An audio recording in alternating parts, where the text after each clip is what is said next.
우리의 주인공 크리스찬과 소망이 대마의 유혹을 벗어나서 계속해서 길을 걷고 있는데 가면 갈수록 길이 점점점 험해져서 자갈이 돌에 가득한 거예요.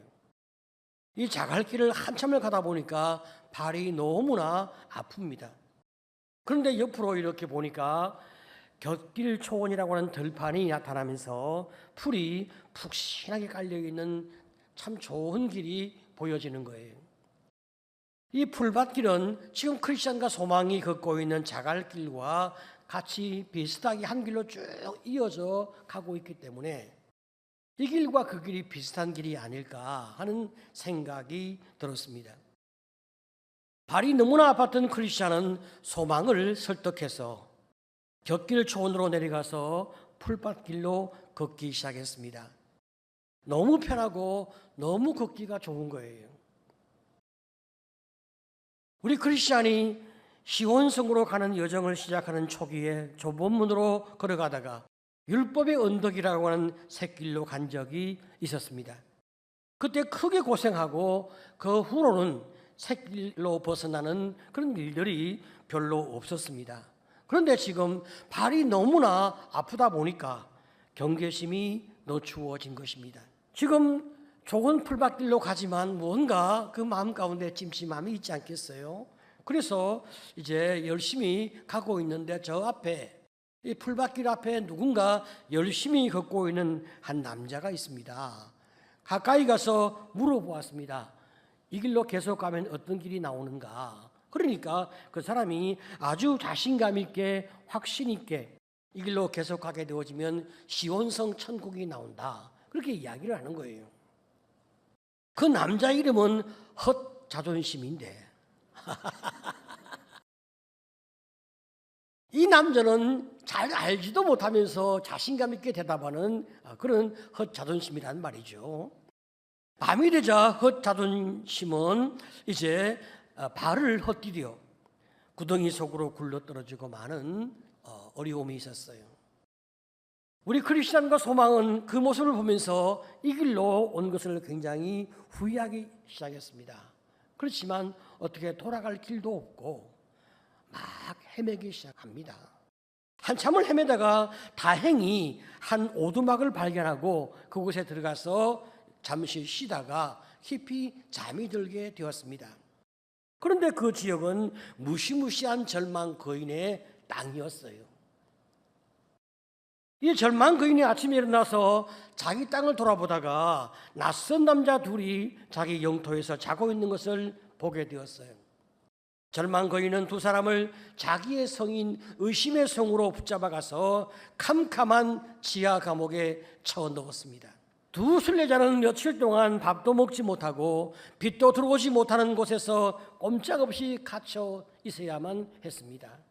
얼마나 무섭고 얼마나 두렵겠습니까? 이 절망 거인에게 의혹이라고 하는 아내가 있었는데 이 아내는 두 순례자를 매질하라고 남편을 부추기는 거예요. 그런데 이 절망 거인은 아내 말을 아주 잘 듣는 그런 남편이었어요. 동이 트자마자 절망 거인은 두 순례자를 몽둥이로 두들겨 패기 시작하는데 여러분 저 거인이 몽둥이로 우리 두 순례자를 패기 시작하니 그 몸이 살아남겠습니까? 얼마나 아프고 얼마나 힘들고 얼마나 괴로운지.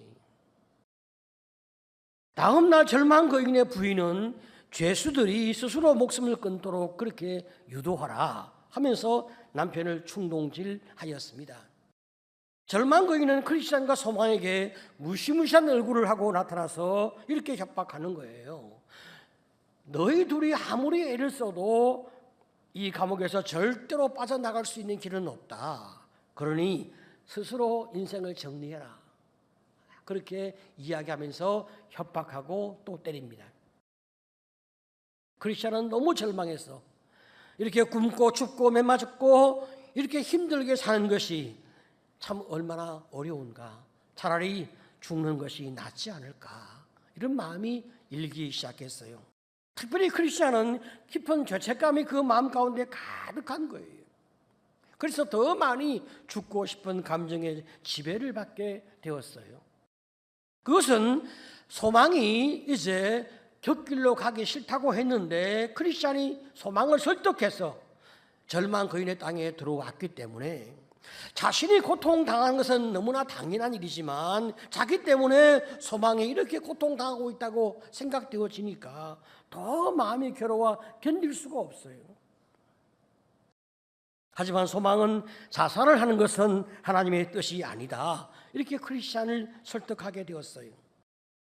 존 버녀는 이 시점에서 자살은 자기 자신을 죽이는 살인이기 때문에 천국에 갈 수 없다. 이런 논리를 펴고 있습니다. 자살은 자기 생명까지도 자기 마음대로 하려고 하는 가장 악하고 고집스러운 죄임에는 틀림이 없습니다.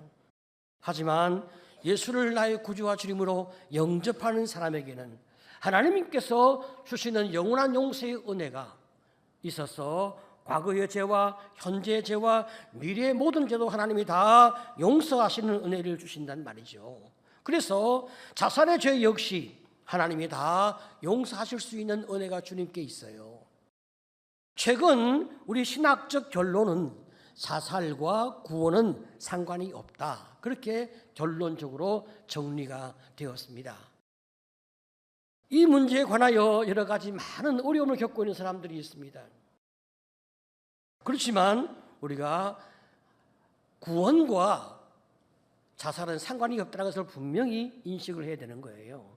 신학이 발전되지 못한 미숙한 시대에 우리가 잘못된 해석을 많이 해와서 그 자살자의 유가족에게 너무나 많은 고통을 안겨준 사실들이 교회 역사 속에 있어 왔습니다. 이것은 매우 치명적인 실수였죠. 하나님의 전능하신 능력은 한 번 구원한 사람을 포기하지 않으신다. 우리가 그것을 기억해야 하는 것입니다. 자, 소망은 말이죠. 깊은 죄책감으로 절망에 빠져서 판단이 흐려진 크리스찬에게 위로와 소망을 안겨주기 시작합니다. 아마도 우리처럼 잡혀왔다가 도망간 사람이 분명히 있을 수 있다. 혹시 하나님이 절망 거인의 생명을 거두어 가실지 어떻게 알겠는가? 절망 거인이 감옥의 문을 잠그는 것을 잊어버릴 수도 있지 않나? 우리가 모든 기회를 통하여 이제 이곳을 빠져나갈 수 있는 기회를 찾으면서 그때까지 참고 견뎌보자. 이렇게 크리스찬을 계속 설득해서 마침내 소망의 말을 듣고 크리스찬이 마음에 안정을 가지게 되었습니다. 하지만 절망 거인은 그 다음 날 또 자살을 유도하면서 이제 폭행과 협박을 계속하게 되어지니까 크리스찬이 다시 한 번 더 인생을 그만 살고 싶은 마음이 일게 되어집니다. 자, 그러니까 소망이 다시 크리스찬을 격려하기 시작합니다. 소망은 크리스찬을 격려할 때 그가 지금까지 얼마나 용감하게 주님을 바라보고 살아왔는지 그에게 하나하나 말해주기 시작했습니다. 형제는 지금까지 수많은 어려움을 잘 헤쳐오지 아니했는가? 그 무시무시한 사탄 아볼로온도 형제를 이기지 못하지 않았는가? 사망이 묻히면 골짜기에서도 형제는 당당하게 자신감 있게 살아나오지 않았는가? 허망시장의 그 위협적인 군중 앞에서도 분명한 믿음의 자세와 태도를 놓친 적이 없지 않는가? 형제는 죽음도 겁내지 않는 용감한 하나님의 사람이다. 나는 형제보다 몸이 부실하고 여러 가지 많이 어림에도 불구하고 꿋꿋하게 버티고 있지 않는가? 우리가 조금만 더 참고 하나님을 의지하자. 이렇게 또 이제 크리스찬을 위로하고 그의 마음을 달래기 시작했어요. 그 다음 날 절망 거인은 크리스찬과 소망을 끌어내어서 한 장소로 이끌어 가는데 보니까 거기에 수많은 뼈들과 해골이 가득한 거예요.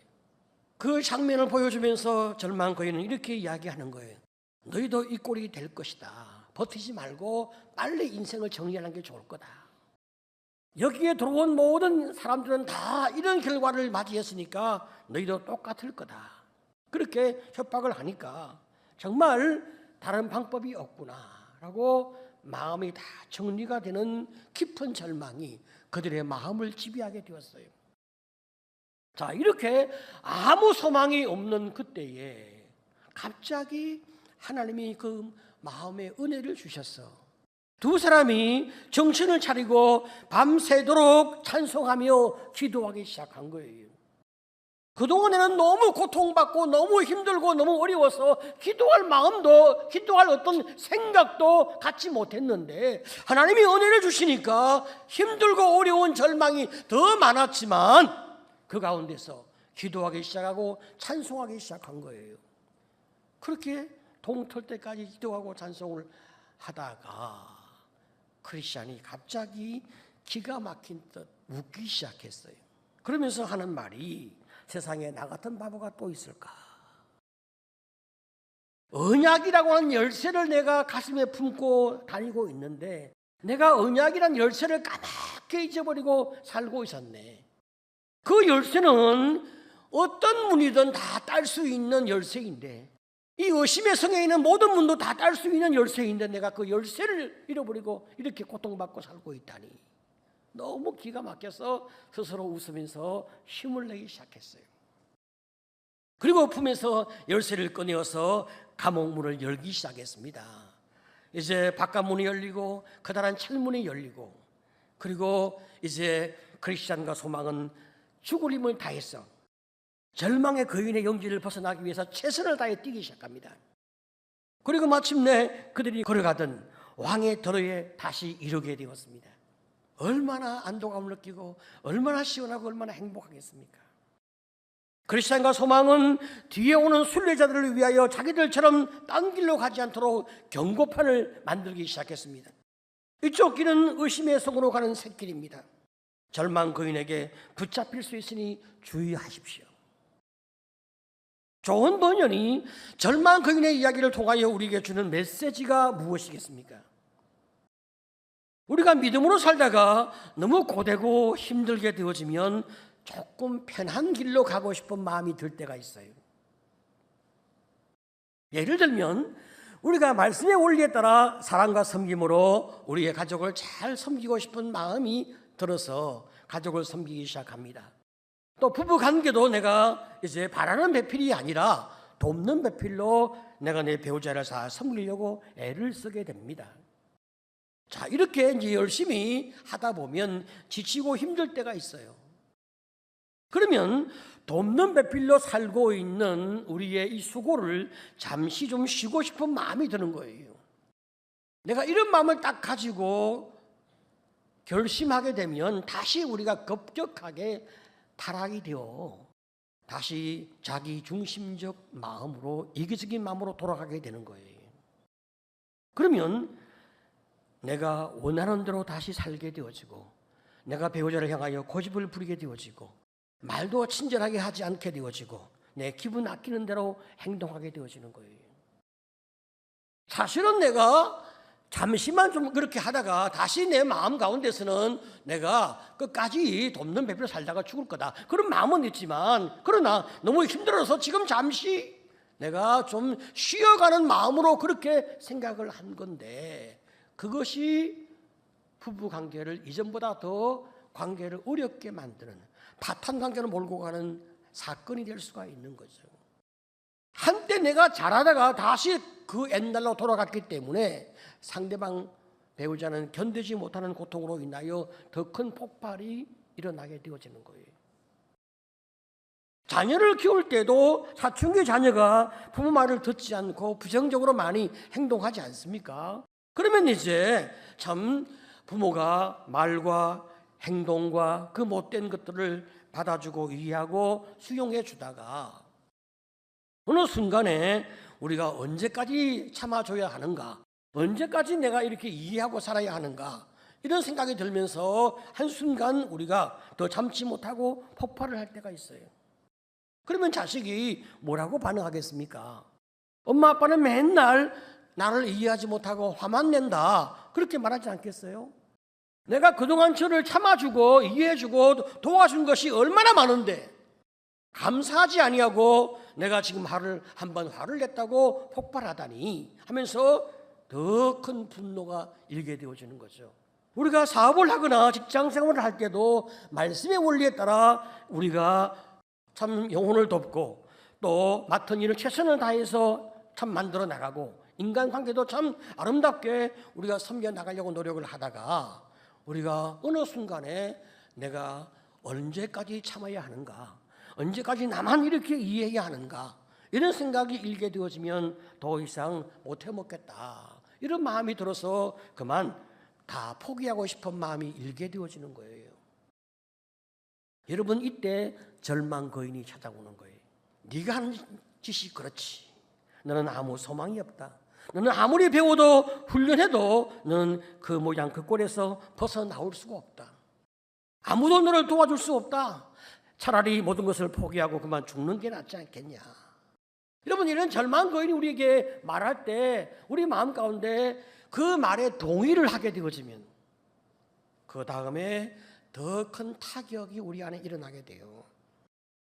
그래, 내가 뭘 할 수 있겠어? 아무리 말씀대로 살려고 해도 나는 안 돼. 아무리 훈련받아도 나 같은 인생은 원래 그래.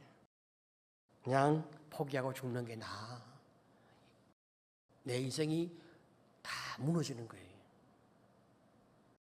여러분, 우리가 절망의 거인 사탄이 우리에게 와서 우리를 공격하고 송사하고 우리를 비난해도 우리가 이런 사탄의 말에, 절망 거인의 말에 동의하지 말고 사탄아 물러가라, 하나님이 나를 도우실 것이다, 이렇게 외치시기를 축복합니다. 아멘. 참, 여러분, 우리가 이런 동의를 하지 않아야 된단 말이죠.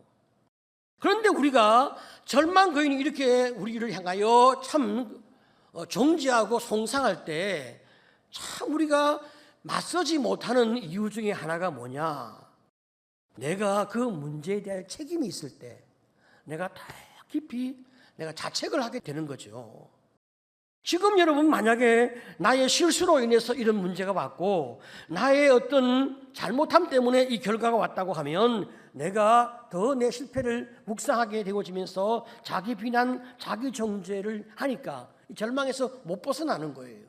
우리의 주인공 크리스찬이 소망을 설득해서 잘못된 선택을 하는 바람에 절망 거인을 만났잖아요.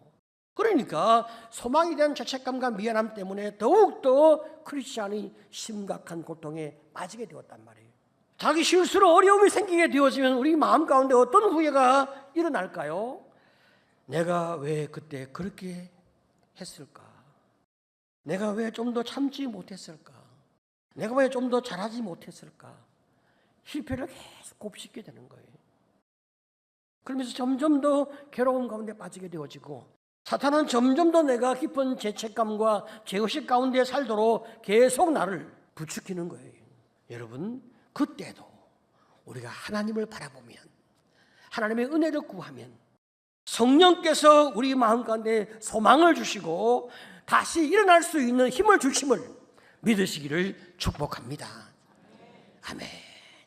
여러분, 어떤 순간에도 우리가 하나님만 의지하면 하나님은 우리에게 은혜를 주시는데 하나님은 어떻게 우리를 위로하실까요?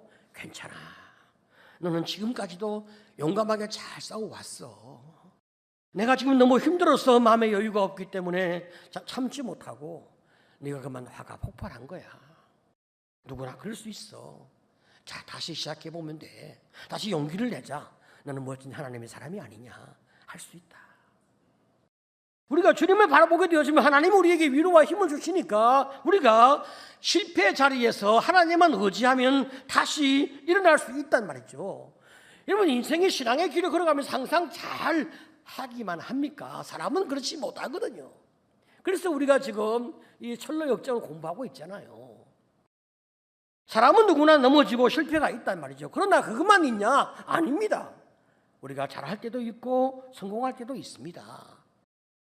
그렇기 때문에 우리가 하나님을 바라보고 힘을 내어서 특별히 말이죠, 위기의 순간에 내가 주님을 의지했을 때 하나님의 손이 나를 붙들어서 위기를 극복해낸 그 사건들을 기억할 때 우리 마음 가운데 감동이 있고 감격이 있고 내가 다시 주님을 의지하고 싶은 용기가 우리 마음 가운데 확 일게 되어지는 거죠. 이 절망 거인을 이길 수 있는 최고의 비결이 뭐냐? 기도거든요.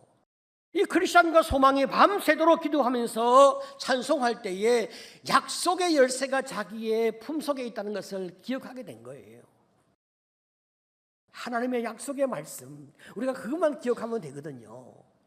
여러분, 우리가 기도할 때에, 찬송할 때에 하나님이 주신 약속의 말씀이 잊혀져 있다가 다시 기억이 난다 이 말입니다. 여러분, 성경을 보게 되어지면 하나님이 우리 죄인을 사랑하시고 용서하시고 축복하신다는 약속의 말씀이 얼마나 많이 있습니까? 우리가 기도할 때에, 울부짖을 때에 반드시 응답하신다는 주님의 약속이 얼마나 많이 있어요. 그렇기 때문에 우리는 약속의 말씀 붙잡고 다시 일어나게 되어지는 거예요. 오늘 함께 읽은 우리의 본문의 말씀, 이 절망 거인에게 붙잡혀서 죽음의 위기를 겪고 있는 예레미야에게 임한 하나님의 말씀이죠. 오늘 함께 읽은 본문의 배경은 말이죠, 유대 나라의 거의 마지막 시대의 왕이었던 이 시드기야 왕의 통치 시절이었어요. 왕과 백성이 자꾸 타락의 길을 걷게 되어지니까 하나님이 그들을 징계하기 위해서 강대국 바벨론 나라를 움직였어.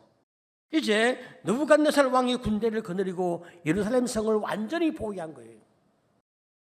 나라는 풍전등화의 위기에 몰리게 되었습니다. 이런 위기의 때에 하나님은 예레미야를 통하여 두 가지를 예언하게 하신 거예요. 첫 번째는 유다가 바벨론 나라의 포로가 될 것이니까 대항하지 말고 항복을 해라. 이게 하나님의 첫 번째 말씀이었습니다. 그렇지만 시드기야 왕의 입장에서는 이해가 되지 않는 거예요. 아니, 그 당시에 세계 제1의 강대국이 바벨론이라고 하면 한 두 번째쯤 되는 강대국은 애굽 나라거든요. 그러면 애굽 나라를 우리가 좀 의지해서 도움을 받아서 위기에서 벗어나올 수 있도록 하나님이 인도하시면 좋겠는데 왜 하나님이 나라가 힘들 때 항복하라고 하시는가? 난 이게 이해가 되지 않는다. 게다가 말이죠, 시드기야 왕까지 바벨론 나라의 느부갓네살 왕에게 포로로 잡혀갈 것이다, 그렇게 예언을 하는 거예요. 하나님이 살아계시면 위기의 순간에 나라를 도와주고 왕을 보호해 주어야지 어떻게 이렇게 말씀하실 수가 있나. 그러니 이 말씀은 하나님 말씀이 아니다, 그렇게 생각을 하게 되어집니다. 시드기야 왕은 그래서 예레미야의 예언을 받아들일 수 없으니까 예레미야가 더 이상 예언을 하고 다니지 못하도록 감옥에 가두어 버린 거예요. 예레미야 입장에서는 백성들에게 돌이킴을 위하여, 왕에게 회개를 위하여 계속 가서 말씀을 전해야 되는데 감옥 안에 갇혀 있으니까 아무것도 할 수가 없게 되어진 거예요. 얼마나 답답하고 얼마나 힘이 들겠습니까? 이때 하나님의 말씀이 예레미야에게 임하게 됩니다. 33장 3절 우리 같이 읽겠습니다. 시작. 너는 내게 부르짖으라. 내가 내게 응답하겠고 내가 알지 못하는 크고 은밀한 일을 내게 보이리라. 자, 여러분, 여기 부르짖으라, 이 말은 말이죠, 절규하다라는 뜻을 담고 있어요. 어떤 절규함이냐? 여러분, 운동장에서 달리기 하는 선수가 이제 그 앞에 마지막 꼬린 지점이 있어요. 그 앞에 꼬린 지점을 향하여 이 선수가 최선을 다해서 죽을 힘을 다해서 전력 질주해서 뛰지 않겠어요? 그때 쓰는 단어가 바로 부르짖으라, 절규하다, 이런 뜻을 가지고 있는 거예요. 주님은 우리에게 뭐라고 말씀하십니까? 너는 나에게 최선을 다하여 울부짖고 부르짖으라. 아프냐? 병 낫기를 원하느냐? 너는 나에게 부르짖어 보라. 경제적 어려움, 직장이나 사업 때문에 힘드냐? 너는 내게 부르짖으라. 절규하듯 부르짖으라. 상황이나 환경 때문에 마음에 고통이 있고 힘이 든 그런 삶의 세월이 있냐? 너는 내게 부르짖으라. 자식이나 가족 때문에 고통스러우냐? 내 짐이 무거워, 내 삶의 어떤 고통이 너무 힘들어서 네가 고통 가운데 있냐? 그러면 너는 내게 부르짖어 기도하라. 그렇게 말씀하고 있는 거죠. 하나님 앞에서 우리가 부르짖어 기도하게 되어지면 하나님 뭐라고 약속합니까? 네가 알지 못하는 크고 은밀한 일을 내가 너에게 보여주겠다. 여러분, 여기서 말하고 있는 이 은밀한 일이라고 하는 것은 인간의 머리, 인간의 능력, 인간의 지혜로는 상상할 수 없는 결과를 하나님이 너에게 안겨주겠다, 그렇게 말씀하고 있습니다. 얼마나 놀랍습니까? 여러분, 우리는 말이죠, 우리 인생의 미래, 자식의 미래, 우리 대한민국의 미래, 세계의 미래를 몰라요. 우리는 그저 이런 현상을 보고 답답하고 안타까운 마음을 가질 수밖에 없습니다.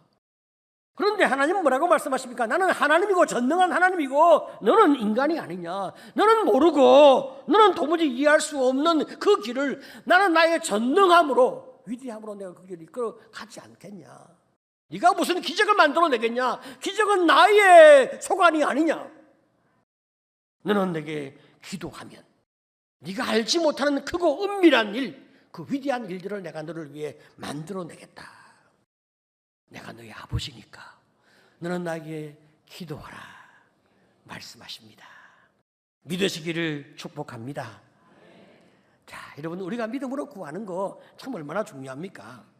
하나님이 하시는 일을 우리가 잘 모르니까 우리가 계산이 안 되고, 하나님이 하시는 일을 우리가 잘 모르니까 우리 앞날에 우리가 어떤 정확한 어떤 추론을 할 수가 없어요. 그냥 주님이 이끄시는 대로 믿고 나가는 거예요.